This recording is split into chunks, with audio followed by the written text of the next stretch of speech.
Vamos a hablar, como prometimos la semana pasada, de un tema que, bueno, un poco en forma irónica, decíamos, es uno de los temas del verano. Claramente uno lo encuentra en las revistas del corazón, como se decía antes, bueno, programas de la tarde, claramente, sí, ¿no? Claramente. Que generalmente cuando llega el verano, bueno, en virtud no solo de que la gente se toma vacaciones, sino ahora también de las ausencias por contagios, contactos estrechos y demás, se hacen programaciones por lo general veraniegas. Claro. Y qué mejor que traer un tema para el verano y del verano. Liviano, ¿no? Liviano, superfluo. eso, no encontraba la palabra, gracias, Seba. Un tema liviano, ¿no? Que es la muerte, ¿no? El único tema que quizás sea así como el amor, digo, la muerte, el amor, la libertad, pero la muerte sin dudas es el gran enigma de la humanidad y es uno de los grandes temas de la historia de la filosofía, ¿no? Así como el tiempo, ¿no? Claro. Yo alguna vez decía que a los grandes filósofos se los mide por sus reflexiones en torno al tiempo. Han reflexionado sobre el tiempo, ergo son filósofos. No han reflexionado sobre el tiempo, no son filósofos. Son pensadores. Son pensadores, o bueno, qué sé yo, no sé, pueden tener muchos nombres, pero en rigor la filosofía reflexiona sobre el tiempo como una de sus grandes cuestiones. Y uno, justamente, de los más grandes, sin duda, filósofos del siglo XX, más complejos, y además más compleja su propia biografía, ¿no? Desde luego condenable por sus compromisos políticos durante el nazismo en Alemania, y sin dudas uno de los más impresionantes desde el punto de vista, quizás el último filósofo que escribió un libro que empieza del siguiente modo: la pregunta por el sentido del ser ha caído en el olvido, ¿no? Y se mete con toda la historia de Occidente a propósito de eso que se llama metafísica. Como ya sabrán, estoy hablando de Martin Heidegger, ¿no? Uno de los más importantes filósofos, sin dudas, de la historia de la filosofía, y creo yo, sin temor a equivocarme, el último gran filósofo, en el sentido pleno del término filósofo, de la historia de la filosofía, en el sentido pleno, que toda su obra quizás pueda resumirse o gira, mejor dicho, en torno a dos o tres cuestiones. Eso es un pensador. Pensó dos o tres cosas. Digo, pensó el ser, pensó el tiempo y desde luego pensó la muerte. No mucho más. No mucho más. No mucho más. Vivió 86 años, no le alcanzó para más. No le alcanzó para más, tal cual. No le alcanzó para más. Y además de eso,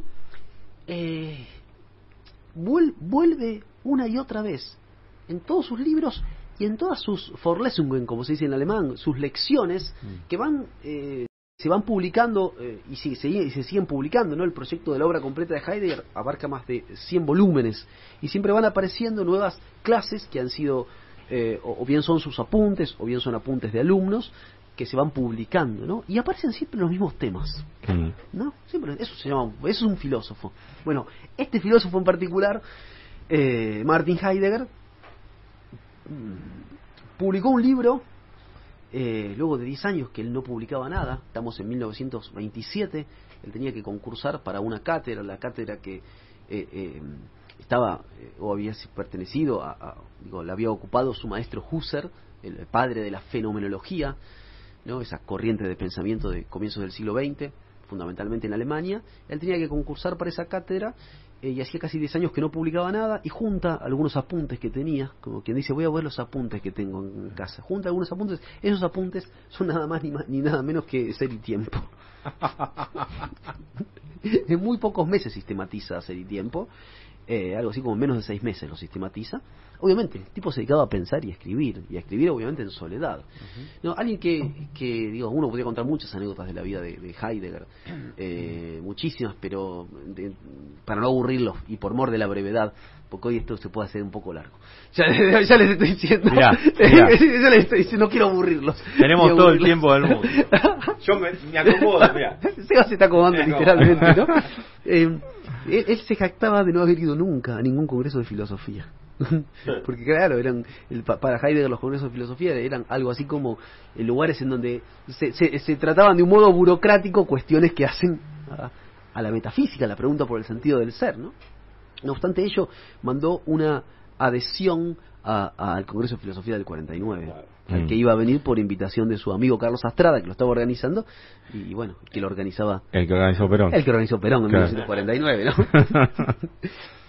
Dijo de Georges Bataille que era la cabeza francesa del siglo XX, y hay muchas anécdotas de su vida cotidiana, y ciertamente fue un personaje además complejísimo, ¿no? Hay un documental de la BBC, que si lo pueden buscar está muy bueno, porque muestran cómo el tipo fue informante de las SA en Alemania. Entonces hacía informes cuando fue rector de Friburgo, que después incluso él es un año rector de Friburgo a partir del 33, al año renuncia porque estaba en contra de algunas cuestiones biologicistas del nazismo, etcétera, pero ello no lo excusa de que efectivamente él era antisemita, ¿no? Porque aparecieron hace algunos años, esto fue en el 2013, 2014, yo justo estaba en Alemania, en el archivo Benjamin, ahí con una beca, y habían aparecido sus cuadernos marrones publicados, y eran sus cuadernos de la vida cotidiana, y ahí aparecen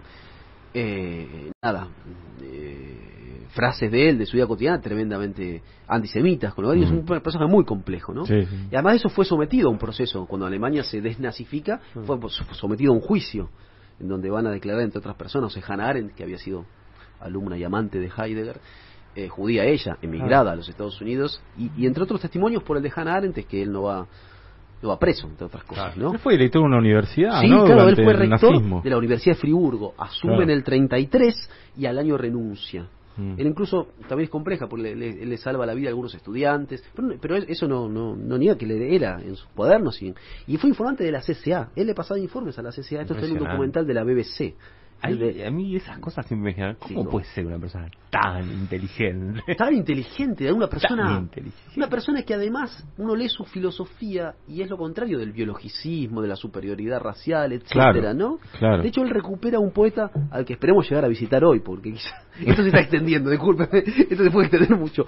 Un poeta como Hölderlin, que no es el poeta de la errancia, no es el poeta del nacionalismo alemán, ¿no? Y lleva adelante todo un trabajo sobre la lengua Heidegger, ¿no? Y bueno, y este documental de la BBC, que en una época lo pasaba Canal Encuentro, si uno pone igual documental Heidegger aparece en YouTube, bueno, hay testimonios de su sobrino, hay testimonios de gente que es cercana a él, que es tremendo. El tipo era informante de la CCA y pasaba informe como, bueno, tal profesor habla de Marx en las clases, tal profesor dice criticó al Führer, tremendo, tremendo. Es injustificable. Yo pongo todo esto sobre la mesa porque, para ver la complejidad de este personaje, ¿no? No se puede obviar, digamos. No se puede obviar, absolutamente. Y él no se arrepintió nunca de su compromiso, nunca dijo nada de su compromiso. Hasta su muerte jamás dijo nada de su compromiso. Dio una entrevista algún tipo antes de morir en el diario alemán, creo que Die Zeitung, creo que, y ahí hace alguna mención, pero bueno, siguió siendo, jamás se retractó por su comportamiento civil y político en esos años, ¿no? Y su compromiso, como señalaba Leo, ¿no? Su rol como funcionario también del nazismo. Pero bueno, yendo a su filosofía, dicho todo esto de un modo muy rápido, hay biografías muy buenas, ¿no? Hay una novela de José Pablo Feynman, y hay una biografía, Martin Heidegger, un maestro de Alemania, de Rüdiger Safransky, que es lo mejor que se ha escrito. Si alguien quiere ir a verla y a interiorizarse en su vida, en su biografía, está esa biografía, que es Martin Heidegger, un maestro para Alemania, ¿no? Bien. Y yendo a lo que nos convoca hoy aquí, a este tema de verano, que es la muerte, en este libro, publicado en 1927, después de hace algunos años que él no publicaba nada, de un Heidegger que estaba casi, digamos, uno podría decir en la madurez, ¿no? de su edad, como solía decir en una época de los filósofos, igual seguirá escribiendo hasta el final de sus días Heidegger. Ciertamente era joven, no tan joven, pero era joven, en 1927, publica este libro, que es su libro más famoso, Ser y Tiempo, y allí aparece, tengo que empezar hablando de este libro, porque allí aparecen conceptos muy técnicos en Ser y Tiempo. Uno de ellos es el concepto de Dasein. Dasein quiere decir en alemán ser ahí o estar ahí. Entonces dice justamente que el ser humano, o para decirlo de algún modo, es el único, o mejor dicho, el ser ahí, el estar ahí, el Dasein, el existente, es el único que puede hacer la pregunta ontológica fundamental. La pregunta ontológica fundamental es la pregunta por el sentido del ser. Y hay una diferencia óntico-ontológica. ¿Qué quiere decir esto? Lo ontológico tiene que ver con el ser, ¿no? Lo óntico tiene que ver con los entes, ¿no? Los entes que están cerrados para el preguntar, las meras cosas, lo fáctico que está allí. Ahora bien, ese existente, ese ser privilegiado, que es el Dasein, es el único que puede hacer la pregunta ontológica fundamental, es decir, la pregunta que Occidente ha ocultado a lo largo de su historia. Esa pregunta es la pregunta por el sentido del ser.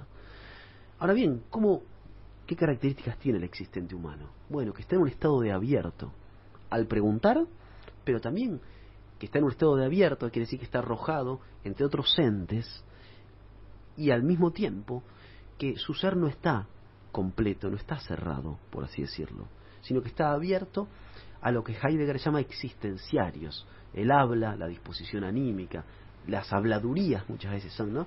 El se dice, ¿no? Decía Heidegger esto en 1927, ¿no? Cuando uno es hablado por un discurso, ¿no? Pensemos hoy, somos hablados todo el tiempo por un discurso que es de los medios, el de las redes, el de las habladurías del mundo, como dirá un poeta argentino luego, ¿no? Y los franceses llegarían décadas después a hablar de ese tema. Totalmente, claro. Bueno, y será la influencia de Heidegger y la traducción de Ser y Tiempo al francés, que traducirán en uno de esos malos entendidos de las traducciones, traducirán Dasein o ser ahí, estar ahí como realidad humana, y eso abrirá el camino al existencialismo sartriano, por ejemplo, y Sartre escribirá el existencialismo es un humanismo, y Heidegger le responderá con la carta sobre el humanismo diciéndole, no, ustedes franceses no entienden nada.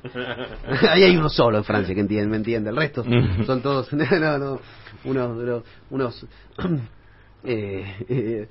unos personajes afectos a la metáfora y afectos a la imaginación, ¿no?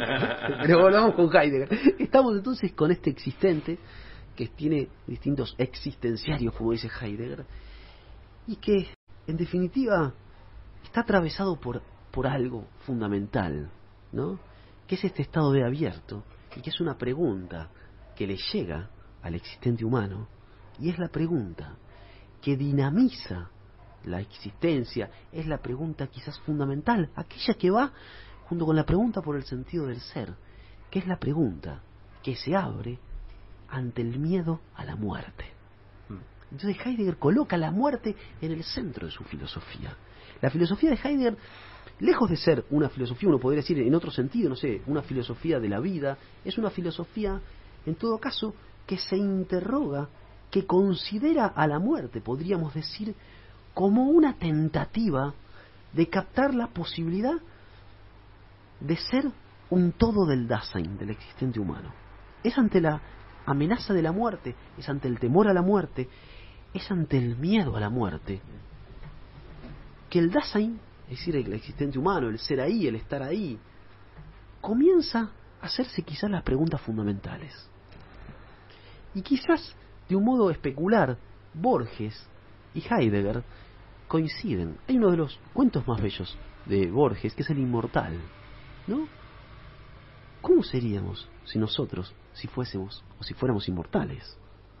¿Sería nuestra vida la misma que es?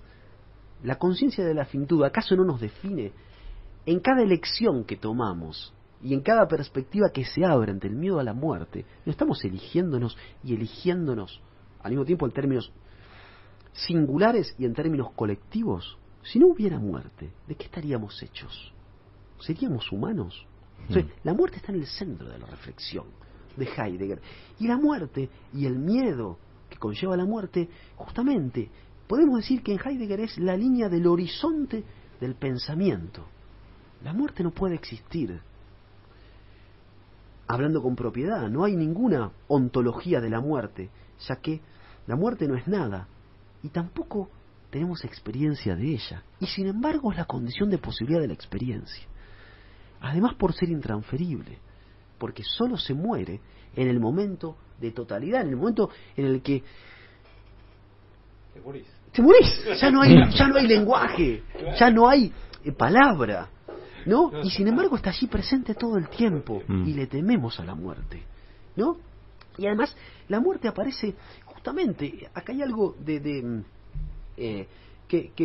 dice Jennifer Anna Gossetti en un artículo, a propósito justamente de la muerte en Heidegger, y dice justamente que la pregunta por la filosofía de Heidegger es la pregunta por la autenticidad de la muerte. Si la muerte es o nos revela lo auténtico de la existencia y lo auténtico del Dasein, diría Heidegger.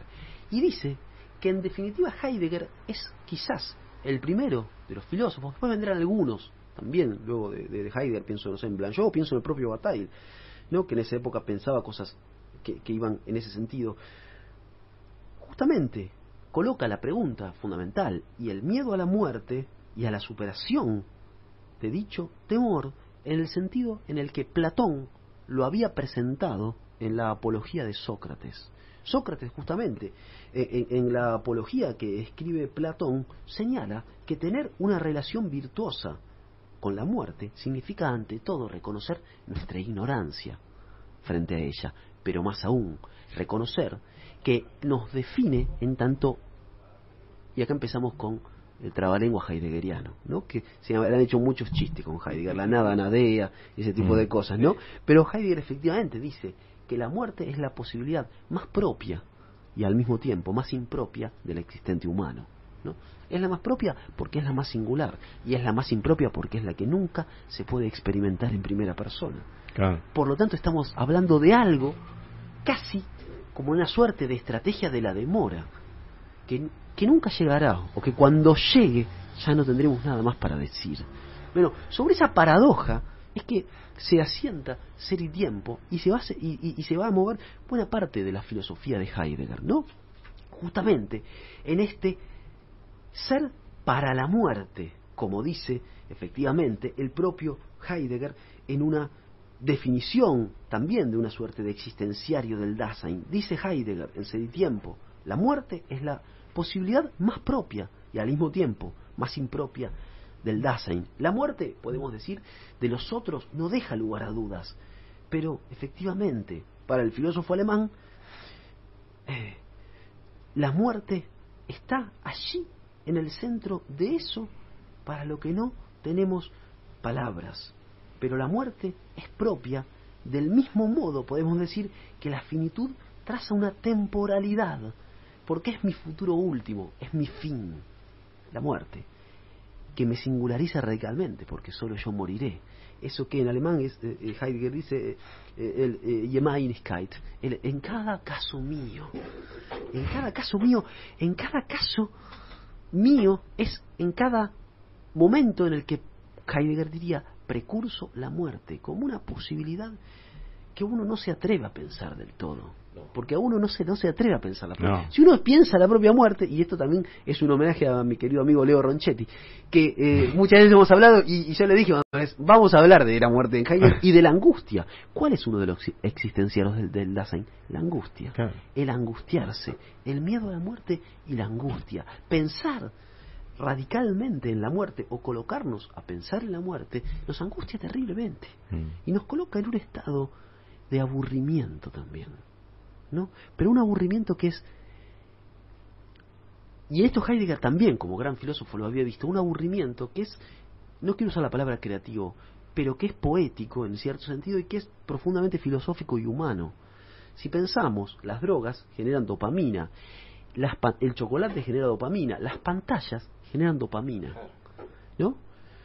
Y los niños, las niñas consumen cada vez a más temprana edad drogas recetadas, pero consumen pantallas. Claro. Porque toleramos, como género humano, cada vez menos el aburrimiento. Es en los momentos de aburrimiento muchas veces en los que aparece la pregunta por la muerte. Si estás mirando una pantalla todo el tiempo, no aparece la pregunta por la muerte. No aparece la angustia. No hay tiempo para pensar. No hay tiempo para pensar, no hay tiempo para angustiarte. Claro. Malas noticias. Pensar es angustiarse. Claro. Pensar es vivir el reino de la finitud y de algún modo precursar la muerte. Aburrirse es de algún modo precursar la muerte. La creatividad de un artista tiene que ver con eso. No con hacer nada, pero por lo menos con tener el tiempo para leer, para escribir, para tocar un instrumento, para pensar un rato.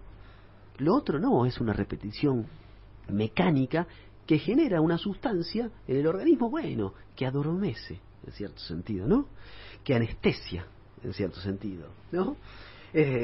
Digo, pensemos en la sociedad contemporánea que tenemos, que está tan medicalizada, donde las drogas legales e ilegales se consumen tanto, ¿no? Una sociedad que, digamos, en términos colectivos, individuales, uno no quiere ponerse a pensar en estas cuestiones. No solo porque ahora vivimos una pandemia y ha sido muy trágica para todos y para todas, y lo es, sino porque nada, ¿no? Son los temas que si uno los piensa duelen, ¿no? Son los temas que si uno los piensa duelen. Y decía Heidegger, el ser auténtico propio del Dasein, del ser ahí, del existente humano, entonces se da por y a través de la muerte, ¿no?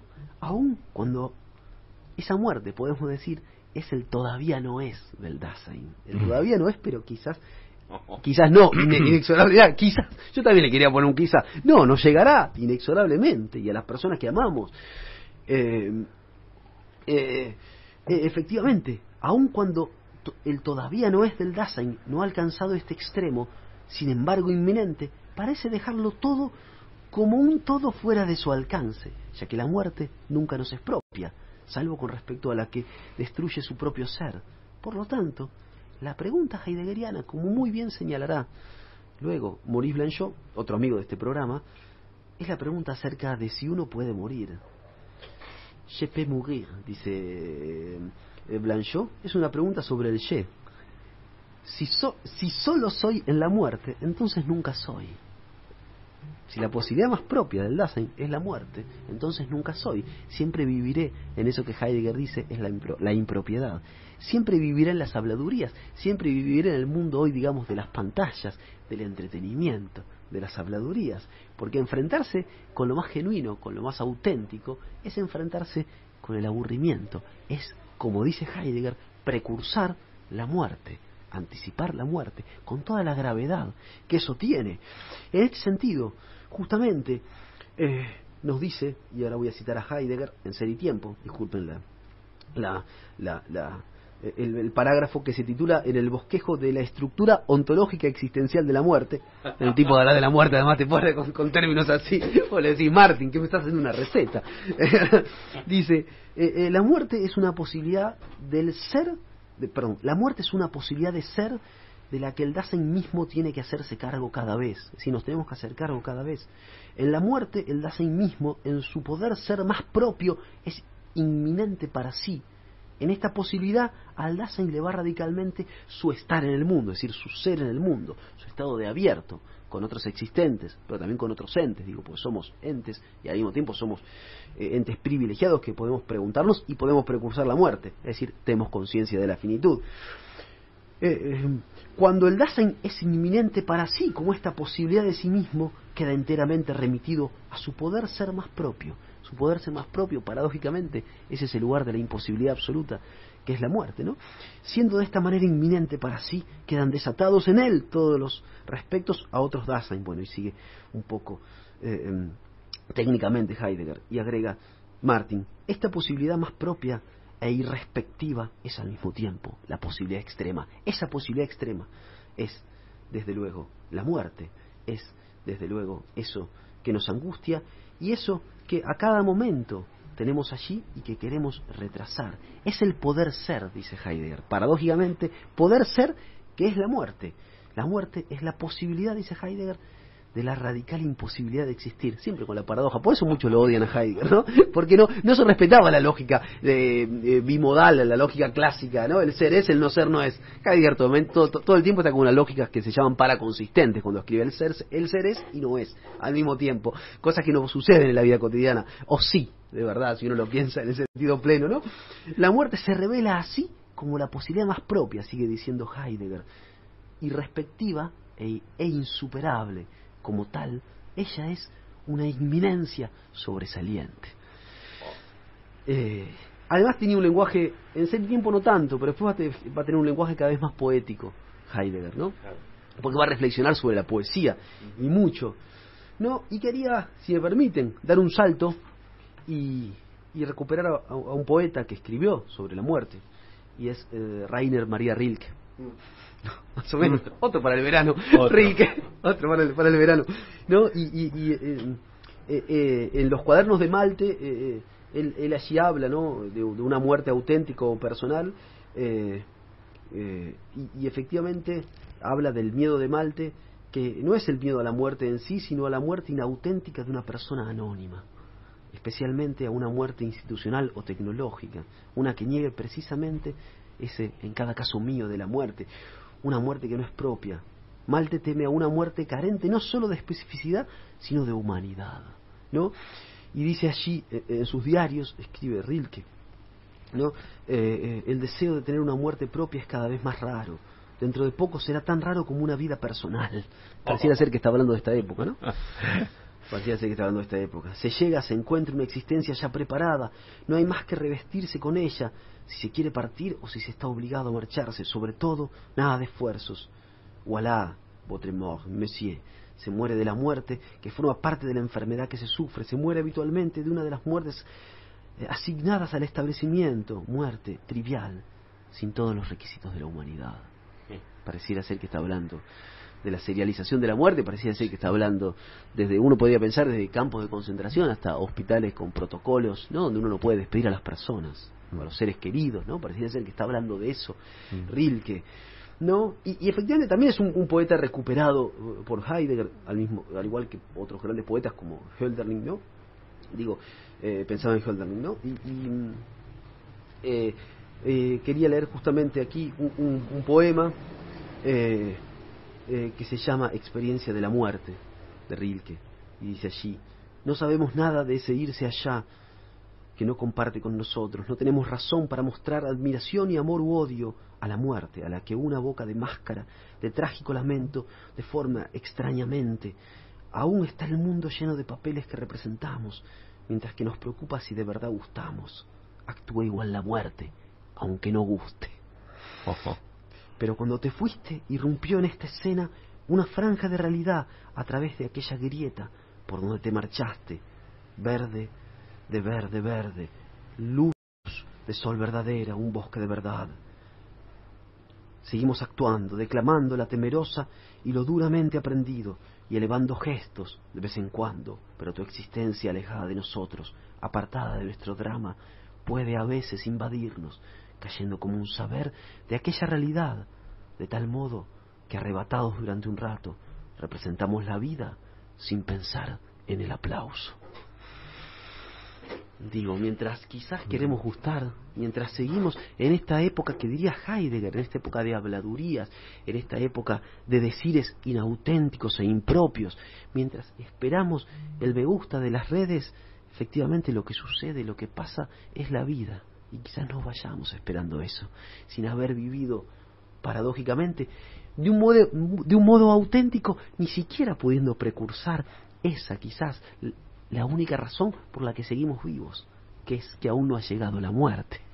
Y para permitir, si me permiten, perdón, y no quiero robarle más tiempo ni aburrirlos más con este tema de la tarde, ¿no? Con este tema veraniego, ¿no? Otro amigo que mencionaba recién, Maurice Blanchot, otro de la trilogía del mal de los franceses, ¿no? Esa línea media que era Bataille, Clouseau, Blanchot, qué línea media esa, ¿no? Esa línea media salía a jugar de noche y de día no la veías nunca, esa línea media, ¿no? En El espacio literario, uno de sus grandes libros acerca de Rilke, dice lo siguiente, y me parece que tiene que ver con todo lo que estamos hablando y es profundamente heideggeriano lo que dice Blanchot: la angustia de la muerte anónima, la angustia del se muere, ¿no?, del impersonal del que hablaba Heidegger, no del se piensa, del se dice, pero también del se muere. Si así hemos vivido de un modo inauténtico, espero que la muerte no nos encuentre del mismo modo, ¿no? Quizás la reflexión de Heidegger no es otra cosa que eso que dirá, bueno, el más grande, ¿no?, que dice: la vida es una gran sala de espera, la otra es una caja de madera, ¿no? La angustia de la muerte anónima, dice Blanchot, la angustia del se muere y la esperanza del yo muero, reducto del individualismo, lo invitan a Rilke a dar su nombre y su rostro al instante de morir. No quiere morir como una mosca en el zumbido de la tontería y la nulidad. Quiere tener su propia muerte y ser nombrado, saludado por esa muerte única. Es acosado en esa perspectiva por el yo que quiere morir sin dejar de ser yo. Ese yo quiere morir concentrado en el hecho mismo de morir, de tal modo que mi muerte sea el momento de mi mayor autenticidad. O paradoja. Qué impresionante, ¿no? Hacia la que yo me lanzo como hacia la posibilidad que me es absolutamente propia, que solo es apropiada para mí y que me mantiene en la dura soledad de ese yo puro.